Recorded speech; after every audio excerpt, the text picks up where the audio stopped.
Hi, this is Troy Lewis, lead pastor of Steamboat Christian Center, and this is Vision Moments, an inspirational videocast that provides vision, insights, and growth opportunities for you to stay resourced and connected to our vision to love God and to love people.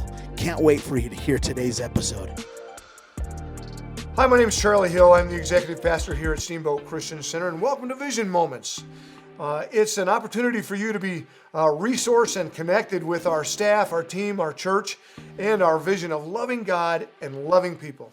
And when we say love God and love people, I think you can get that and understand that even if you're a kid.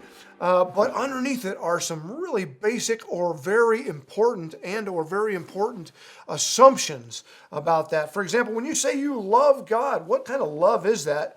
And is it the kind of love that you love the ideas, or like you love lasagna or ice cream? I love those things. But when we say love God, God is a person, and therefore this is a relational love. That means God must exist. He must exist right now. He needs to be real, personal, and present. And so how beyond just anecdotal stories and what people say in their own experience can we believe that?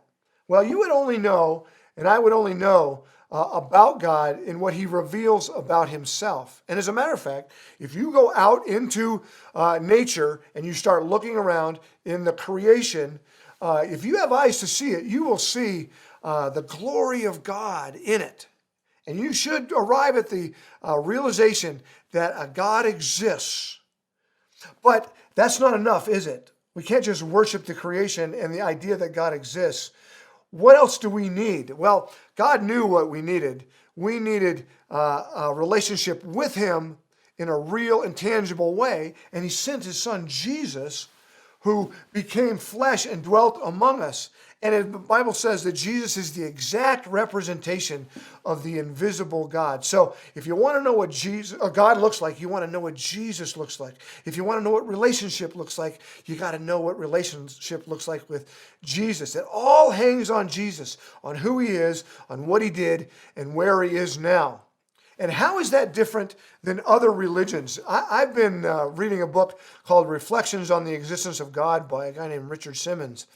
And he made this statement, and this is what captured me and why I wanted to bring it to a vision moment. He said, Christianity is the only falsifiable religion in the world. Did you catch that? All the other religions you can't actually prove false necessarily, and most of them have some truth related to them and in them. But Christianity, if you could prove it, there's a way that you could prove it false. Christianity is the only religion that depends on historical facts to be true. Now, this guy named Huston Smith, a historian, wrote a book on comparative religions. And he said that Christianity is basically an historical religion. It's not founded on abstract principles, but on concrete events and actual historical happenings. All the other religions in his books actually are based more on moral, spiritual, and liturgical teachings. But Christianity, he states, and he actually wasn't a believer, is the only one that's based on what God did in history and what he revealed in history. And the other religions' historical record doesn't seem to be that important. For example, there's this theologian, Paul Tillich, who hosted a conference in Asia with a lot of Buddhist thinkers and scholars. And he asked a simple question. What if by some fluke the Gautama, the Buddha, had never lived and turned out to be some sort of fabrication? What would be the implications for Buddhism if he never existed? And all the scholars agreed that if Buddha had never existed, it wouldn't matter. Because the reason they concluded was that Buddhism should be judged as an abstract philosophy, a system for living. And where it began didn't really matter that much. On the other hand, Christianity requires a beginning and a set of hard facts on which to stand on. It's the only religion that makes spiritual truth dependent on historical events. Did you get that? And if that was true, and if that's true, then if those historical events are true, then you can bank on what Jesus is saying and following him. This another historian, Gary Habermas, said that there are actually 39 ancient sources documenting the life of Christ. And some of those were Christian historians, some of those were Jewish historians, others were not.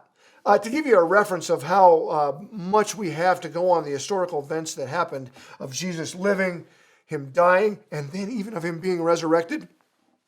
If you take Tiberius Caesar, everybody knows he was the emperor of Rome, and he ruled for 22 years. There's only 9 sources about him.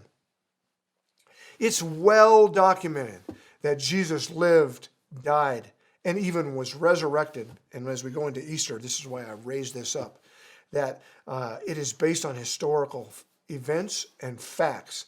And H.G. Wells, you may have heard of him as a famous historian. He said, "I'm not a believer, but I must confess as an historian that this penniless preacher from Nazareth is irrevocably the center of all history. Jesus Christ," he said, "is the most dominant figure in all history.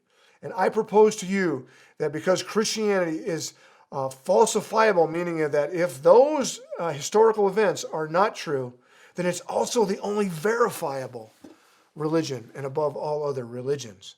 And so, obviously, I tell you that so that your faith can be stronger, that it's based on historical events, but even more so, that it's based on the historical events that a person lived, died, and is now alive. And it says that you and I love him because he first loved us. So when we say we love God and love people, we love him because he is alive right now, rose again. And the God who created history and is guiding it, and then who entered it, will enter into your history right now. And you have a love that can really stand. That's good news.